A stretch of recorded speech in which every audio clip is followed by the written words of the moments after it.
এই মুহূর্তে দাঁড়িয়ে যত দিন গড়াচ্ছে ততই আক্রমণের ঝাঁঝ বাড়াচ্ছে ইরান। আচ্ছা, এই যে আমরা দেখলাম যে ইরান প্রথমে ইসরায়েল, তারপরে পার্সিয়ান গালফের উল্টো দিকে থাকা যে দেশগুলো সেই সমস্ত জায়গাতে আক্রমণ সানিয়েছিল, এবার তারা আক্রমণ সানাচ্ছে আরও দূরে। কিন্তু কেন বারে বারে এই যে এত দূরবর্তী, কখনো সাইপ্রাস আবার কখনো বা গার্সিয়া, কেন এই জায়গাগুলোতে? দিয়েগো গার্সিয়া কি সেটা আমরা সবাই জানি যে দিয়েগো গার্সিয়াতে এবার আক্রমণ সানিয়েছে ইরান। তার মানে বলুন তো, ইরানের কাছে কত লং রেঞ্জ মিসাইল রয়েছে এটা কি সত্যি আমেরিকা জানে না বা ইসরায়েল জানে না? এবার যদি উল্টে ইরানের দিকে যদি আক্রমণ বাড়ায় আমেরিকা বা ইসরায়েল, তাহলে কি সত্যি ইরানকে শেষ করে দেওয়া সম্ভব? আমরা আজকে এই আলোচনাগুলোই করব, ম্যাপের মাধ্যমে আপনাদেরকে একটুখানি ইরানের ভূপ্রাকৃতিক কী কী বৈচিত্র্য রয়েছে সেখানে সেটাও দেখানোর চেষ্টা করব যে কেন আল্লাহর দেশ ইরানকে সেখানে কোনো রকমভাবে পরমাণু বোম বা সেনা অভিযানেও হারাতে পারবে না আমেরিকা। কেন জানেন? আজকে আমরা সেই বিষয়গুলো নিয়ে আলোচনা করব যে আমরা সবাই জানি ইরানের মাটির নিচে নাকি একটা প্যারালাল শহর রয়েছে, বাংকার রয়েছে। শুধু কি তাই, আর কি কি রয়েছে আমরা আজকে ম্যাপের মাধ্যমে বোঝার চেষ্টা করব। এবং পুরো ইরানের মানচিত্রটা আমরা আজকে দেখাচ্ছি। এই যে একটু প্রথমে ছোট থেকে দেখাই, এই হচ্ছে Persian Gulf, strait of Hormuz এবং গালফ অফ ওমান, আর ঠিক তার পাশের দেশটা হচ্ছে ইরান। এই ইরানের ভূপ্রাকৃতিক কি বৈচিত্র্য, কেন ইরানকে সেনা অভিযান বা পরমাণু দিয়ে শেষ করা সম্ভব নয়, যিনি আজকে বলবেন আমাদের সঙ্গে রয়েছেন ভারতীয় সেনার অবসরপ্রাপ্ত শৌর্য চক্রপ্রাপ্ত কর্নেল সৌমিত্র রয়। স্যার, আপনাকে স্বাগত জানাই আজ তাক বাংলায়। স্যার, আপনার কাছ থেকে আমরা এতদিন অনেক যুদ্ধের কথা শুনেছি, আরেকটু যদি এগিয়ে আসেন স্যার, যে আমরা যুদ্ধের কথা শুনেছি, কি করছে, কত দূরে মারছে, দিয়েগো গার্সিয়া, সাইপ্রাস, এগুলো শুনেছি। আজকে আপনার কাছ থেকে জানবো, আপনার অভিজ্ঞতা থেকে ইরানের ভূপ্রাকৃতিক বৈশিষ্ট্যটা কেমন? আচ্ছা, সব থেকে প্রথম বলি যে ইরান কিন্তু এরকম একটা দেশ যেটা একটা ন্যাচারাল ডিফেন্সিভ এরিয়ার মধ্যে পড়ে। প্রথম যদি আমরা নিই যে এই পার্সিয়ান গালফের সঙ্গে সঙ্গে এই একেবারে এই পুরো ইয়েটা, হ্যাঁ, এই পুরো পোর্শনটা প্রথম হচ্ছে 100 কিলোমিটারের মতো হচ্ছে কোস্টাল ডিফেন্স। আচ্ছা, এই কোস্টাল ডিফেন্স হচ্ছে এই সমুদ্রের ওপর যে সমস্ত জাহাজ চলাচল করে সেই জাহাজ চলাচলের ওপর কন্ট্রোল করা, আর সমুদ্রের দিক থেকে যদি কোনো রকম আক্রমণ কেউ করতে আসে এই কোস্টাল ডিফেন্সকে তাদের ফেস করতে হবে। আর এই কোস্টাল ডিফেন্সের মধ্যে পিলবক্স, বাংকার্স আর ইনডেপথ, প্রথমে এক লাইন, তারপর আরেক লাইন, তারপর আরেক লাইন। তার মানে কোন কোন জায়গাগুলোতে রয়েছে?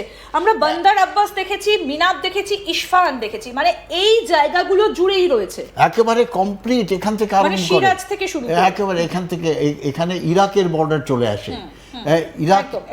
ইরাকের বর্ডার চলে আসে, একেবারে এই ইরাকের বর্ডারের সঙ্গে সঙ্গে কমপ্লিট পার্সিয়ান গালফ, যেটাকে ডমিনেট করছে এই কোস্টাল ডিফেন্স, আর যেটা আলটিমেটলি চলে আসে এই গাদার বন্দর পর্যন্ত।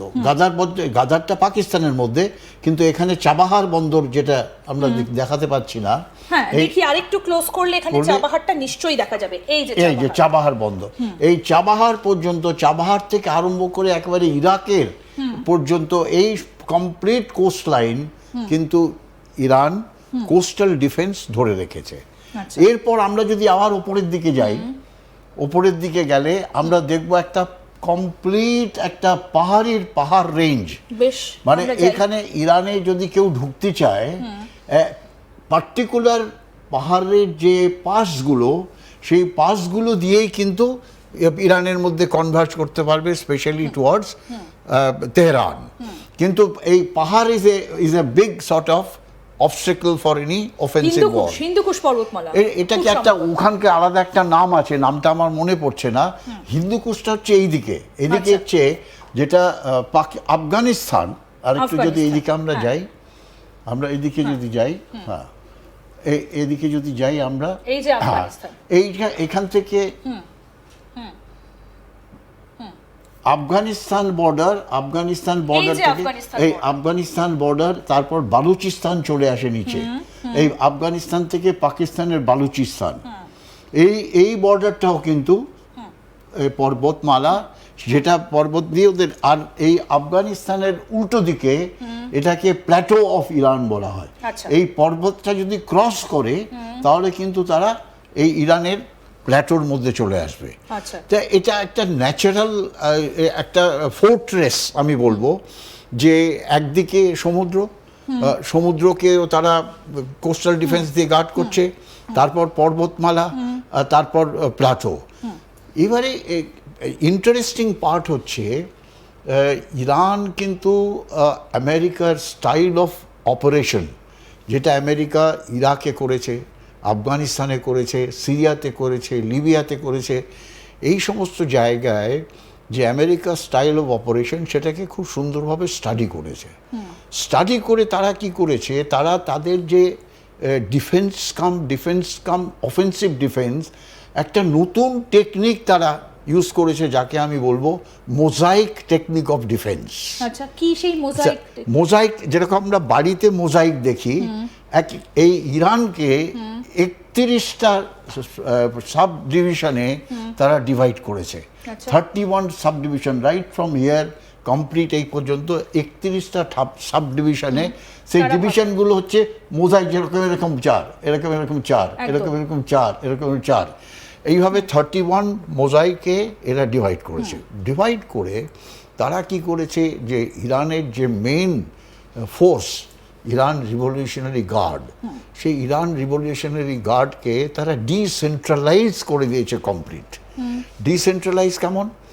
এই এক একটা মোজাইকে, ওই 31টা মোজাইকে 31টা ব্যাটল গ্রুপ তারা ডিফেন্স হিসেবে ডিপ্লয় করেছে।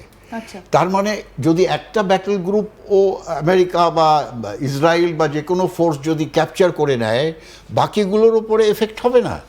Similarly decentralise command and control মানে একটা ব্যাটল গ্রুপ যদি ডিস্ট্রয় হয়ে যায়, আরেকটা ব্যাটল গ্রুপ একেবারে ইনট্যাক্ট থাকবে, and they will keep fighting. কিন্তু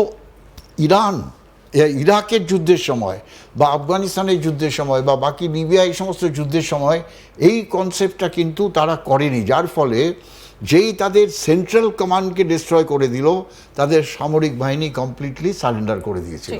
তা এবারে সামরিক বাহিনী সারেন্ডার করবে না, তার কারণ হচ্ছে একটা কমান্ডও যদি ডিস্ট্রয় হয়ে যায়, ওই যে মোজাইক বললাম, 31টা মোজাইক ডিভাইড এর মধ্যে করে তারা ডিফেন্স করে রেখেছে। আর রাইটলি তুমি যে বললে, ওই সমস্ত ডিফেন্সিভ যে ইয়েগুলো আছে, ইনফ্রাস্ট্রাকচারগুলো আছে মাটির তলায়। একদম, আমরা মাটির তলার বিষয়টাও আপনার কাছ থেকে জানবো, কিন্তু এর ভূপ্রাকৃতিক বৈচিত্র্যের জন্যই কি ইরান এতটা সুবিধে পাচ্ছে বলে আপনি মনে করেন? One of the advantage. কিন্তু আরেকটা জিনিস যেটা সব থেকে গুরুত্বপূর্ণ, যখনই আমরা এরকমভাবে যুদ্ধের মধ্যে